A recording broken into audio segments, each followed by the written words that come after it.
We gather in community to rest from our labors, to greet our neighbors, and to remember we belong to this good earth. May we find in this time a renewal of our spirits. May we find inspiration to guide us in the dance of life. May we find here a sense of mystery and wonder. Come, let us celebrate together. I'd like to invite Charlotte and the children forward for our story for all ages.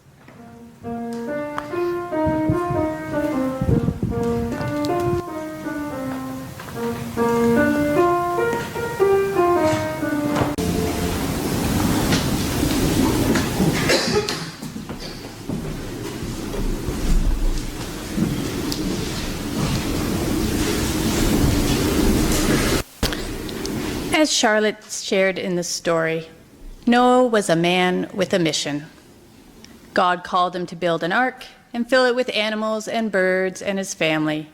God even reminds Noah to bring enough food to feed everyone. God said, "Do this, and then I'm going to flood the earth and kill every other living creature." Noah did as God commanded. He had a crystal clear sense of purpose. Having a goal like saving life on earth certainly provides clarity. It gives a person a focus, which allows for distractions. Think of the game Capture the Flag. There is a bright orange flag somewhere with obstacles in your way. Perhaps the orange flag is tied to a tree perched high on a hillside. You can see it distantly, a bright spot when you squint. But the forest in between obscures your route.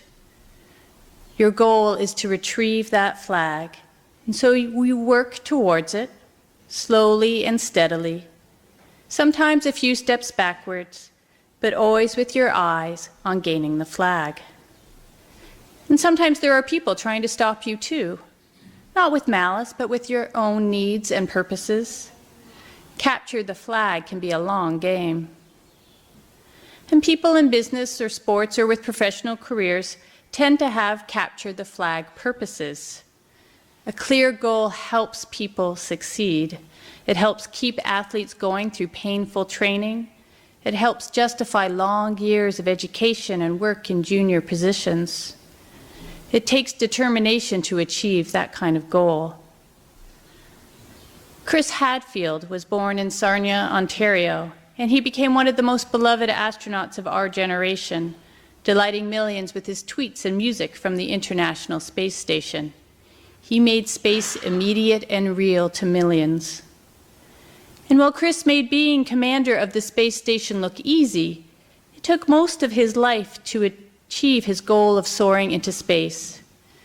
After seeing Neil Armstrong land on the moon at 1969, he knew at 9 years old exactly what he wanted to do.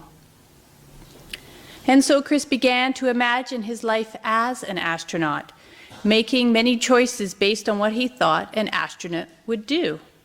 Would they eat their veggies or the junk food? Would they do their homework or goof off? He had a natural inclination to flying, and he went to military college to become a pilot, going on to become a top test pilot. And he did all this at a time when Canada had no astronaut program.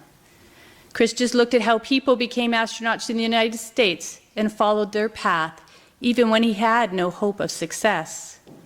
And even when Canada first began our own space program, we hired payload specialists, scientists and engineers, not pilots. And it took more than 30 years after his original sense of purpose became clear for Chris to be selected by the Canada Space Agency to become one of our astronauts. And in fact, Chris's sense of purpose, his goal, was technically impossible when he first found his dream. But he didn't let that stop him, and nor did he pursue it so relentlessly that it destroyed his life. He kept at it because the work it took to become an astronaut made him happy. And he worked with his family, ensuring they supported him despite the long absences and difficult choices. He made sure he had their loving teamwork behind him the whole way. And he was able to pursue that elusive orange flag stuck on a tree high on a mountain because the journey itself had meaning for him. Quaker Parker Palmer would say, this is because Chris found that sweet spot between his gifts and the world's needs. Chris had the aptitude, the drive, the skills to become an astronaut. But he also loved the work, the flying, all the behind-the-scenes operational work which actually comprises most of an astronaut's career. It all fit him perfectly. For Parker Palmer, vocation, a sense of vocation, is a calling that you hear, not from beyond you, but you hear it from yourself. Before you can choose what you do with your life, you must let your life speak. Listen to your life telling you who you are, and listen for those truths and values that lie at the heart of your identity. And that these are your truths and values, not the ones you think you should hold or the ones others tell you to hold, but your own truths. Poet May Sarton once wrote, "Now I become myself. It's taken time, many years and places. I have been dissolved and shaken, worn other people's faces. Now I become myself." We have to learn to stop wearing other people's faces, and to find our vocation, our own purpose. We must listen to our lives. This is hard to do. Listening, as we discovered last month, can be difficult. It's hard to hear who we truly are with all the noise around. Society tells us we want to be successful with large cars and fancy houses. Society tells us meaning arises out of celebrity and fame. We're also surrounded by other people's expectations, parents who want a certain kind of child, schools which want a certain kind of student.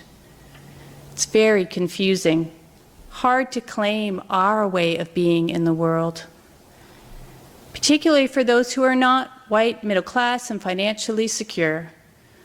For those marginalized because of economic status or racial identity or culture or gender, it may be even more important to seek out that orange flag. It can be life-saving, a way out of narrowness of expectation. To know that you are more than the labels, to know that your true self is bigger than that, provides hope and a way forward. To become oneself is a very great gift. For some, it takes a lifetime. Others know who they are at 9 years old. However we get there, may we find that sweet spot where the gift of ourselves can be joyfully given to the world. May it be so. We're going to pause now so the choir can share a musical gift.